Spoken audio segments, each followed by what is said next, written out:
So, meron tayong mga nakikitang talata sa Biblia na hindi lang dapat babasahin ang talata, kundi kailangan ito ay ipaliwanag. Kukunin po natin ang karanasan ng mga Israelita na matapos na muling maitayo ang Jerusalem, dahil nga nung bumagsak ang Jerusalem sa kamay ng mga kaaway, ay nawalan sila ng pagkakataon na makinig at patuloy na papakinggan ang salita ng Diyos. Ang tawag po nila doon ay mga kautusan, mga aklat ng kautusan or kautusan ni Moises. Puntahan po natin, mga kapatid, yung aklat ng Nehemias sa Kapitulo 8, talatang 1, 3, at 7 at 8. Sabi po, at ang buong bayan ay nagpipisan na parang isang lalaki sa luwal na dako na nasa harap ng pinto ang bayan ng tubig. At sila'y nangagsalita kay Isra na kalihim na dalhin ang aklat ng kautusan ni Moises na iniutos ng Panginoon sa Israel. So, tingnan po natin, after ilang buwan na muling maitayo ang Jerusalem, ito ay pasimula sila na basahin sa templo yung kautusan ni Moises. Ito yung Torah, yung 5 books of Moses. At ano pong sabi ng talatang 3? At binasa niya roon sa harap ng luwal na dako na nasa harap ng pinto ang bayan ng tubig. Mula sa madaling araw hanggang sa katanghaliang tapat sa harapan ng mga lalaki at mga babae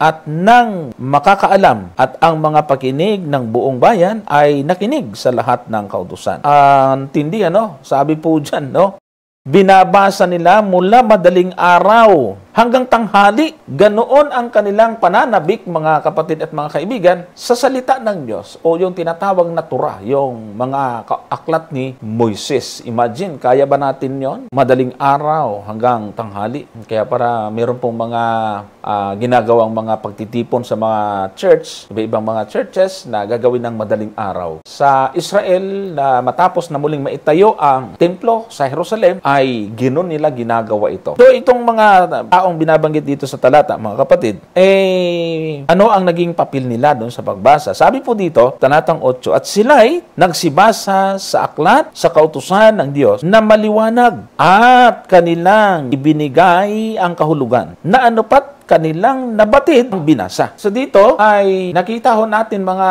kapatid, mga kaibigan, yung mga binanggit na mga piling tao na sila'y mayroong mahalagang ginampanan do sa pagbasa. Binibigyan din po nila ito ng explanation. Binibigyan din po nila ng kahulugan at malinaw sa kanilang binabasa ito, kasama po yung tamang meaning. So sila po yung mga tagabasa at hindi lang tagabasa, tagapagpaliwanag. Ayun dito ay naunawaan ng bayan ang mga salita na kasulat sa kautusan ni Moises. Kaya nakita natin ang halagahan ng pagpapaliwanag. Itong ginagawa natin, mga kapatid, ngayon ay malaking tulong sa lahat ng mga nagbabasa ng salita ng Diyos o ng Biblia. Dahil pag nalaman natin ang tamang paraan ng pagkaunawa sa mga talata, ay magkakaroon po tayo ng sariling pag-aaral na hindi na ganun kalaki ang tsansa na tayo ay mailigaw ng ating binabasa.